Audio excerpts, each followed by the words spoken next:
Welcome back, aliens. My name is Navin Reddy, and in this video we'll try to print Fibonacci series in Python. But what is Fibonacci series? Now the number which you can see here, this is a Fibonacci series.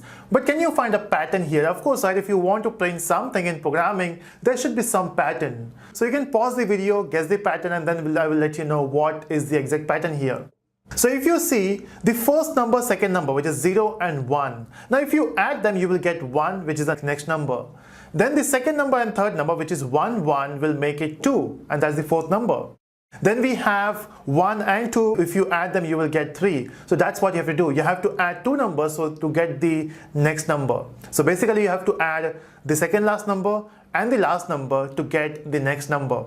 Right? And that's how you can build a Fibonacci series. Of course, there's a use of this in mathematical world, in the real world, of course. But here we are not concerned about that logic. We are concerned about how can you print this one in Python. So let's do it. Now, of course, first of all, you want to print. So just to make it simple, what I will do is I will call a function name as fib. And in this fib, I want to specify. So, you can also mention till what point you want it. I mean, how many numbers you want, top 5 Fibonacci or first 10, first 15. So at this point, let's go first 5. Let's print them. Now, unfortunately, we don't have this function inbuilt, so we have to build this function by ourselves.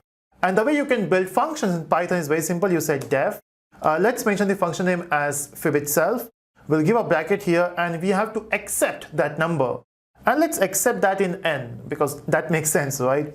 Okay, let's define this function. So what you want to do here, now if you can see the code, we want to print 0, so let's do that quickly. So let's print 0 and then let's print 1. So we are printing 0 and then we are printing 1, that's what we want, right? And after that we can print 1, 2, 3, 4. But at this point, let's run this code. Now if you can see on the right hand side, we also have a console where you can see the output. So let's run this code and you can see we got 0, 1. So that step is done. Now if you are thinking I will be printing 1, then 2, then 3, then 5, we can do that. But then how many numbers I can do that? Maybe I can do it for 50, top 5. I mean first 50, first 100. It should be automated, right? It should be done by computer. And that's where you want to repeat these steps, right? You want to add and you have to repeat. And in programming, if you want to repeat something, we have seen how to do that. That's right, you can use a loop here. So what I will do is instead of having that in 0 and 1 directly, we can use two variables. I can say A will hold 0 and B will hold 1. And here, instead of having 0, 1, we can print A and we can print B. It's that simple. But now I also want to print the next number, right? So after printing 0, 1, I want to print next number. And that too should be repeated. And to repeat something, we use a loop, right? And famous one we all love, which is for loop.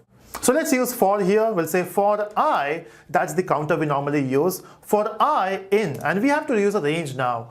So I will say range. Now since I'm printing the first two numbers, so we don't have to start the range from 0. Let's start the range from 2 because the first and second is done.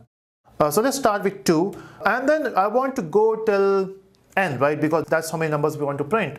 In fact, you should be going with 3 because first and second number is printed. We have to go from 3. But unfortunately, when you say n here, n simply means, so if you say 10, it will take 9. So if you start from 2, instead of 3, you can actually go from 9. It will be around 10 numbers. Okay. Now once you got that loop, you want to print the next number. It's actually very simple. You can simply print the next number by saying A plus B. Don't you think our job is done here? If you run this code, you will get the output. It's one of the easiest. Let's try first. Oh, okay, it's not working. Okay, something went wrong here. You can see the moment you say A plus B, we got 1, but we are not getting the next number. Because every time you add, you will simply add 0 and 1. You don't want that. So what you will do is, initially when you say 0, 1, that is A and B, for the next iteration, what if you shift these numbers? What if you shift A and B? Now what will happen is the new A and B will be 1, 1. Once you add them, then again you have to shift. So it will be new A and B would be 1 and 2. That's what we want, right? Okay, so how do we do that? And for that, we have to use the third variable, right? Which is C in this case. So let's use C and we'll say C is equal to A plus B. Initially, that's what we want.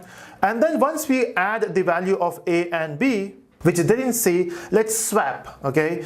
So how do we swap? So we'll say A is equal to B, and then we'll say B is equal to C. So that's how you shift. Now once you got shifted, we got new values for A and B, we can simply, okay, let's print C. In the next iteration, you will add the new values and that will go in C, and then this will be continued. I hope this will work now. So let's run this code, and yes, it worked. So you can see we got first 5 Fibonacci numbers. Okay, let me just reduce the number of lines here. We don't want extra spaces. So this is awesome, right? In fact, you can ask for this value of 5 from the user. So you can say, hey user, enter a number. So whatever number is entered by the user, you can pass it here, and then you can pass the same number in the Fibonacci, in the Fib function, and it will do the calculation for you. Okay, but we have a twist here. What if someone says, hey, I want the first number, that's it. In this case also, you can see we got 2 values. We wanted 1, but we got 2 values. So in this case also, we can apply some if conditions. So you can say if, before printing A and B, you can say if the number is equal to 1, in this case only print A. So we'll print A, right? So this part, the next part should be done in the else. And then we can give a tab here. So that's how you can do. So if your number is 1, you can print only 1. And you can see this works. You will get only 0. If you say you want 2, of course it will print 2. So you can see we got 0, 1, and whatever number you provide. So if you provide 10, it will give you first 10 Fibonacci numbers, right?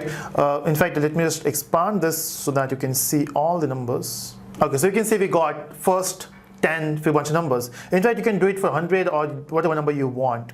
In fact, you can also do one more. So what if someone says the value is -3? Now in this case, if you are saying you don't want to do that, it should be invalid, right? So you can see you're still getting 2. We don't want that. So this is your assignment. If anyone enters any number below 0, you should check that first if the number is negative, and then only you should be doing all the other processing. So that will be assignment. If you complete that in the comment section, do that, mention your answer. That's what you can do. Okay, that's how you do Fibonacci in Python. Okay, so we have some more modification here. So what we are asking from the user is the total number of Fibonacci number you want to see. But what if you don't ask for the total numbers? You want to ask for the number 100. Let's say if I say 100 now, you will get first 100 Fibonacci numbers. We don't want that. What we want is, I want to print the last number which should be less than 100. So this time, second assignment for you is, if I say 100, it is not the number of Fibonacci numbers we want the last number should be less than 100. So that means it should end at 89. That will be your assignment. So that's about Fibonacci in Python. If you have any questions, let me know in the comment section, and do subscribe for further videos. Bye-bye.